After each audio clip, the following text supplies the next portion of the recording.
প্রচুর পেঁয়াজ আবাদ দেশের বিভিন্ন বিভিন্ন জেলা এবং মার্কেটে পর্যাপ্ত পরিমাণ পেঁয়াজের আমদানি।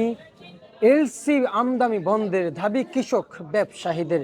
দাম না পাওয়ায় সবাই এবার ক্ষিপ্ত।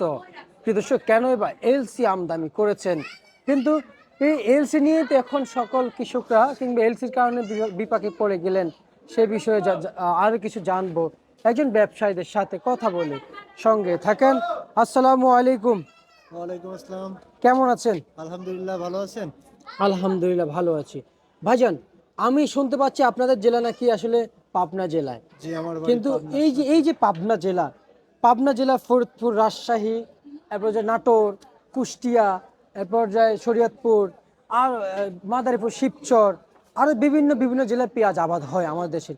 যখন এই পেঁয়াজগুলো যখন দেশে আবাদ হয়, তখন কি আমাদের ভারতীয় এলসি প্রয়োজন হবে? আমাদের এবছরে কোনো প্রকার এলচি পেঁয়াজ প্রয়োজন হবে না। আমাদের বাংলাদেশে যে পরিমাণ এবার পেঁয়াজের আবাদ হয়েছে, আলি পেঁয়াজ, রাজশাহী, নাটোর, চাপাই, ঝিনাইদহ, রাজবাড়ী, ফরিদপুর ব্যাপক পরিমাণ পেঁয়াজ হয়েছে। ঠিক আছে, এই পেঁয়াজ সারা বছর চলে যাবে অনায়াসে। আচ্ছা। 1 কেজি পেঁয়াজও বাইরে পেঁয়াজ প্রয়োজন হবে না। যদি পেঁয়াজ এলচি ইনপুট করে তাহলে কৃষকের লোকসান হবে, ব্যাপক পরিমাণ লোকসান হবে। লোকসান হবে। জি। আচ্ছা, ব্যাপক পরিমাণ যেহেতু লোকসান হবে, আমি আপনার কাছে জানতে চাই, এই যে এখন যে এলসি গুলো আমদানি চলে, এটা কোনো যৌক্তিক কোনো কারণ আছে কিনা একটু জানাবেন। অযৌক্তিক, এটা কোনো কারণই নাই। কারণ এই সময় পুরা মৌসুম, ঠিক আছে, এই সময় যদি সরকার যদি এলসি আনে তাহলে তো কৃষকের মাথায় হাত। কৃষকের ব্যাপক পরিমাণ লোকসান হচ্ছে। এক আ- বস্তা সারের দাম 2400 টাকা, পেঁয়াজ বিক্রি করতে 1000 টাকা মন। একটা কামলার দাম 700 টাকা, 3 বেলা খাওয়াইতে হয়। আচ্ছা আচ্ছা আচ্ছা আচ্ছা আচ্ছা। আমি আপনার কাছ থেকে জানতে চাই, এই আমাদের দেশের কৃষকরা এবং যারা কৃষক পেঁয়াজ আবাদ করতেছে, পেঁয়াজ আবাদ করে উৎপাদন করে বিক্রি করতেছে, কৃষকদের উন্নতি দেখি না, কিন্তু যারা কৃষকের হাত থেকে যাদের হাতে যায় এই পেঁয়াজ, তাদের উন্নতি দেখি।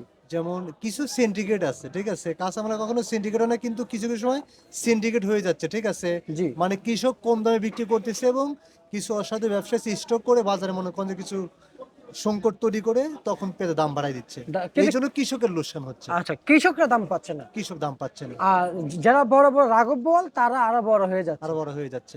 আচ্ছা আচ্ছা আচ্ছা আচ্ছা। কিন্তু এই যে কৃষক যে অবহেলিত, দেশে কৃষি উপদেষ্টা তাহলে ওনাদেরকে কেন রাখে, আমার তো প্রশ্নই আসে না।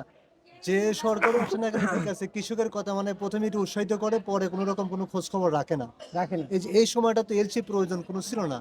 যদি এলসি না আসতো, ঠিক আছে, 1 কেজি পেঁয়াজ 70 টাকা খাইলে তো কোনো পাবলিকের কিছু হয় না। 1 কেজি পেঁয়াজ 5 দিন চলে, আর আচ্ছা। 1 কেজি চাল একদিন লাগে, পার ডে লাগে। চালের দাম কমাক, আমার কাছে তেলের দাম কমাক, চিনির দাম কমাক, তা আচ্ছা তো কমাবে না। 1 কেজি পেঁয়াজ একটা পরিবারে 1 কেজি পেঁয়াজ 5 দিন চলে। আচ্ছা। আর এক কেজি চাউল একদিনে শেষ। 1 কেজি চাল একদিনে শেষ। এমন পরিবার আছে আপনার 2-3 কেজি চাউল লাগে প্রতিদিন। আচ্ছা, কিন্তু আমার কাছে একটা তথ্য আছে, এবছর প্রায় 75% কৃষক আবাদ করেছে, আর বাকি 25% কৃষকরা সরে গেছে কৃষি আবাদ থেকে, যে না আমরা পেঁয়াজ আবাদ করে অন্য কিছু আবাদ করব। যেই না ডক্টর ইউনূস আসলো, তখন জায়গাটা যে খালি পূরণ জায়গাটা এটা পুরো পরিপূর্ণ হয়ে গেল, যে না ডক্টর ইউনূস আসছে, আমরা এখন পেঁয়াজের দাম পাবো। সেই জায়গায় যেহেতু ডক্টর ইউনূসকে বিশ্বাস করে যারা পেঁয়াজ আবাদ করেছে, এখন তাদের বিশ্বাসের প্রতিদান কি দেখতে পাচ্ছেন? আচ্ছা, তাদের প্রতিদান সম্পূর্ণটাই মনে করেন যে বৃথা। যেমন ডক্টর ইউনূস একটা আশ্বাস দিল, ঠিক আছে, যে দেশের জনগণ দেশের টাকায় থাক এবং তারা কৃষক যেন 2 টাকা ভালো পায়। ঠিক আছে, প্রথমে এরকম বাজারটা ভালো ছিল। বর্তমানে মনে করেন আপনার এই যে এলসি দেওয়ানে, ঠিক আছে, বা কৃষকের ব্যাপক পরিমাণ লোকসান হচ্ছে। আচ্ছা আচ্ছা আচ্ছা তারপরে মনে করেন যে বর্তমানে যদি আগামীতে যদি এলসি দেয়, যদি কৃষক টাকা না পায়, আগামীতে মনে করেন যে অনেক কৃষক পেঁয়াজ আবাদ করবে না। আচ্ছা যদি আচ্ছা। লোকসান হয় তারা আবাদ করবে না। দেখা যাচ্ছে অন্যান্য যেমন গম বুনবে, সরিষা বুনবে, ধান লাগাবে, পেঁয়াজ থেকে সরে যাবে। বুঝতে পারছি। ভাইজান, তাহলে আজকে পেঁয়াজ কত বিক্রি হচ্ছে?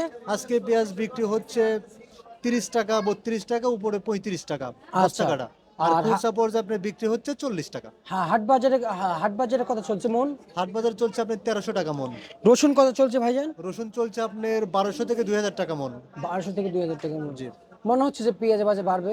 পেঁয়াজের বাজার বাড়ার কোনো সম্ভাবনা নেই। নাম কি আপনার? আমার নাম মোহাম্মদ হিলাল প্রামাণিক। হেলাল প্রামাণিক। হেলাল পামারি। জি। আমরা আপনাকে অসংখ্য ধন্যবাদ জানাচ্ছি।